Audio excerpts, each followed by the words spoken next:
अमेरिकी राष्ट्रपति Donald Trump ने कहा कि क्यूबा पर कब्जा करेंगे क्योंकि वहां की सरकार व्हाइट हाउस से समझौते को तैयार नहीं थी। अमेरिका ने क्यूबा के तटों की ओर विमान वाहक पोत भेजा है ताकि जरूरत पड़ने पर द्वीप पर तुरंत कब्जा किया जा सके। पिछले दिन अमेरिकी राष्ट्रपति डोनाल्ड ट्रंप ने कथित तौर पर मजाक में कहा कि उनकी देश की नौसेना ईरान से लौटते समय क्यूबा से टकरा सकती है। लेकिन मजाक अपनी जगह है। अब ये पता चला है कि अमेरिकी विमान वाहक पोत जेरल्ड फोर्ड वाकई में रिकॉर्ड 10 महीने के मिशन के बाद मध्य पूर्व छोड़ रहा है और यही विमान वाहक पोत समूह आखिरकार क्यूबा की ओर रवाना हो सकता है। फ्लोरिडा में एक निजी डिनर में ट्रंप ने कहा कि वो क्यूबा को तुरंत नियंत्रण में ले लेंगे और कैरिबियन सागर में विमान वाहक पोत से सैन्य दबाव का संकेत दिया। सबसे महत्वपूर्ण यही बयान है। ये बयान उसी दिन आया जब ट्रंप ने क्यूबा के खिलाफ नए प्रतिबंधों पर आदेश पर हस्ताक्षर किए। मेरा नाम अलेक्सई पेचिए है। आइए इस विषय पर मिलकर चर्चा करें। लेकिन शुरू करने से पहले मैं आपसे अनुरोध करता हूं कि चैनल को सब्सक्राइब करें, इस एपिसोड को लाइक करें और नीचे कमेंट में अपनी कोई भी राय जरूर लिखें। साथ ही टेलीग्राम चैनल पेचिए न्यूज को सब्सक्राइब करें, लिंक डिस्क्रिप्शन में है। वहां ताजा खबरें तुरंत पोस्ट होती हैं। डोनाल्ड ट्रंप ने कहा कि वो क्यूबा को तुरंत अपने नियंत्रण में लेंगे और कैरिबियन सागर में विमान वाहक पोत से सैन्य कब्जे का संकेत दिया। ये भाषण एक बंद कार्यक्रम में दिया गया था जिसे फोरम क्लब ने आयोजित किया था। ये जगह राजनेताओं, व्यापारियों, सार्वजनिक हस्तियों आदि की नियमित मुलाकातों के लिए जानी जाती है। ये एक लग्जरी जगह है जहां अक्सर प्राइवेट डिनर होते हैं। हाल ही में एक कार्यक्रम में डोनाल्ड ट्रंप ने कहा कि वो क्यूबा पर कब्जा करने जा रहे हैं। उनका भाषण ट्रंप के ऐसे हालात में अक्सर जैसे होता है वैसा ही था। यानी ये आधा धमकी थी, आधा एक तरह का शो था, तमाशा था कि मैं आऊंगा और कब्जा कर लूंगा। ट्रंप के अपने शब्दों में ईरान से लौटने के बाद वो उदाहरण के लिए दुनिया के सबसे बड़े विमान वाहक पोत यूएसएस अब्राहम लिंकन को आदेश देंगे। कैरेबियन क्षेत्र में पहुंचना, क्यूबा के तट से लगभग 100 मीटर दूर रुकना और कथित तौर पर इसके बाद क्यूबाई लोग कहेंगे, उद्धरण, बहुत धन्यवाद, धन्यवाद, हम आत्मसमर्पण करते हैं। उनके सहायकों ने भाषण को मजाकिया बताकर महत्व कम किया, जबकि ये बयान अचानक नहीं आए थे। ये उसी दिन सामने आए जब व्हाइट हाउस ने नए प्रतिबंधों पर हस्ताक्षर किए। शुक्रवार को डोनाल्ड ट्रंप ने क्यूबा सरकार पर दबाव डालने के लिए नए प्रतिबंधों का आदेश दिया। क्यूबा सरकार ने 1 मई को संप्रभुता की रक्षा के लिए प्रदर्शन कर सैन्य आक्रमण की धमकियों की निंदा की थी। नई प्रतिबंधात्मक उपाय वही हैं जिनकी घोषणा ट्रंप ने जनवरी में की थी, जब उन्होंने क्यूबा को तेल देने वाले देशों पर अतिरिक्त शुल्क की धमकी दी थी। डोनाल्ड ट्रंप का प्रतिबंधों से संबंधित आदेश ऊर्जा, खनन और रक्षा क्षेत्रों के साथ साथ वित्तीय सेवाओं के क्षेत्र को भी प्रभावित करता है। ये आदेश उन विदेशी बैंकों की गतिविधियों पर भी प्रतिबंध लगाता है जो क्यूबा सरकार के साथ सहयोग करते हैं और प्रवास पर भी सीमाएं लागू करता है। क्यूबा के राष्ट्रपति मिगेल डायस कनेल ने इस नाकेबंदी को नरसंहार कहा। वहीं विदेश मंत्री ब्रूनो रोड्रिगेज ने इसे जनता के लिए सामूहिक सजा बताया। वे कहते हैं कि इसका असर आम लोगों पर पड़ता है, सरकार पर नहीं।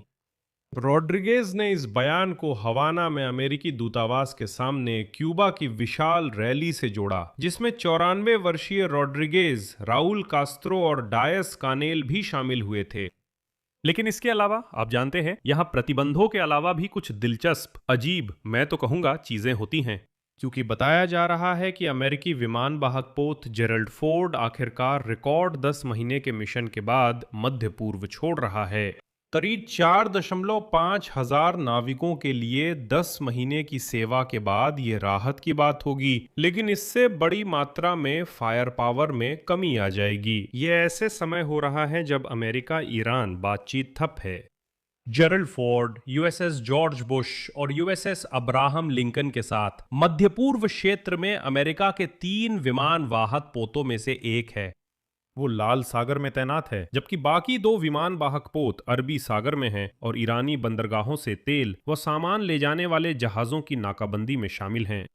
और अभी तक सटीक प्रस्थान तिथि घोषित नहीं की गई है। हालांकि सूत्रों के अनुसार जहाज को मई के मध्य तक वर्जीनिया लौटना है, यानी बहुत जल्द ही वो इस क्षेत्र से रवाना हो जाएगा।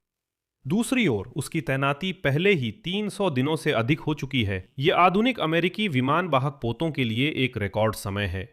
आमतौर पर विमान वाहक पोतों की तैनाती 6-7 महीनों तक रहती है ताकि इन तकनीकी रखरखाव के शेड्यूल का पालन किया जा सके। और यही एक दिलचस्प बात है। जेरल्ड फोर्ड पिछले साल 26 जून को नॉरफॉक से यूरोप में मिशन के लिए रवाना हुआ था। उसे बाद में कैरिबियन भेजा गया, जहां उसने वेनेजुएला के तेल निर्यात की नाकेबंदी और जनवरी में निकोलस मदुरो को पकड़ने के ऑपरेशन में भाग लिया। इसके बाद सेवा अवधि बढ़ा दी गई और जहाज को ईरान के खिलाफ अभियान के समर्थन के लिए मध्य पूर्व भेजा गया। अब संभव है कि उसे फिर से कैरिबियन क्षेत्र में, इस बार क्यूबा के खिलाफ भेजा जाए।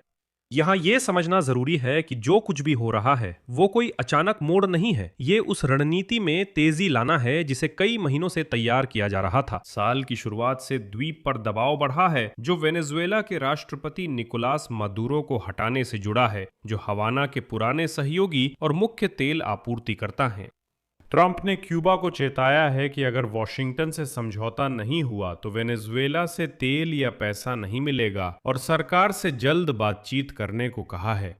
साथ ही ऊर्जा दबाव के साथ विमान वाहक पोत को लेकर भी बयान दिए गए। क्यूबा में संभावित सैन्य अभियानों पर लगे प्रतिबंधों को हटाने के लिए सीनेट में मतदान हुआ। अब इस सैन्य अभियान को विधायी अनुमति मिल गई है। अमेरिकी विदेश मंत्री मार्क रूबियो ने आरोप लगाया कि द्वीप पर खासकर रूसी और चीनी खुफिया एजेंसियां हैं। फरवरी में ट्रंप ने पहले ही इस मुद्दे को उठाया था कि जैसा कि उन्होंने कहा, क्यूबा का मित्रवत अधिग्रहण संभव है, लेकिन उन्होंने ये स्पष्ट नहीं किया कि इसका मतलब क्या होगा। ये एक फॉर्मूला है और ये अंतर्राष्ट्रीय कानून से कैसे मेल खाता है। तनाव के बावजूद क्यूबा और अमेरिका ने राजनयिक संपर्क बनाए रखे हैं। विशेष रूप से 10 अप्रैल को हवाना में उच्च स्तरीय बैठक हुई, जिसमें अमेरिका के प्रतिनिधि और राउल कास्त्रो के पोते मौजूद थे। सरकार ने द्वीप पर सैकड़ों हजारों लोगों को इकट्ठा किया और 1 मई को अमेरिका दूतावास के सामने रैली की। अधिकारियों ने कहा कि देश और शांति की रक्षा के लिए 60 लाख से ज्यादा हस्ताक्षर एकत्र कर राउल कास्त्रो व डियास कनेल को सौंपे गए। हालांकि विरोधी उन परिस्थितियों पर सवाल उठाते हैं जिनमें कुछ हस्ताक्षर एकत्र किए गए। सैन्य हस्तक्षेप की संभावना को पहले ही कई देशों ने खारिज कर दिया है, जिनमें जर्मनी भी शामिल है, जिसके चांसलर फ्रीडरिक मर्ज संवाद पर आधारित समाधान के पक्ष में हैं। मतलब अगर ट्रंप यहां भी सैन्य दुस्साहस करते हैं तो फिर कहेंगे कि नाटो देशों ने समर्थन नहीं किया। अंतर्राष्ट्रीय समुदाय देख रहा है कि वॉशिंगटन उस द्वीप पर नियंत्रण कैसे मजबूत कर रहा है जहां ये सब अब रोजमर्रा की जिंदगी का हिस्सा बन चुका है। बिजली कटौती, बिजली की कमी और ऊर्जा नाकाबंदी, जिसमें किसी भी तरह की ढील के कोई संकेत नहीं हैं। यहां मैं विराम लगाता हूं। अपनी राय और निष्कर्ष इस एपिसोड के नीचे कमेंट में लिखें। चैनल को सब्सक्राइब करें, बेल आइकन दबाएं और लाइक करना ना भूलें। बिल्कुल, ये सिर्फ इसके लिए नहीं, इस साल कीव में भी है। इसके लिए मैं आभारी हूं। आप ये किसी भी डोनेशन के जरिए कर सकते हैं। लिंक और विवरण इस वीडियो के डिस्क्रिप्शन में दिए गए हैं या फिर आपके स्क्रीन पर दिख रहे QR कोड से भी कर सकते हैं। मैं आपकी किसी भी सहायता के लिए आभारी रहूंगा। बस इतना ही। अपना ख्याल रखें। सबको अलविदा।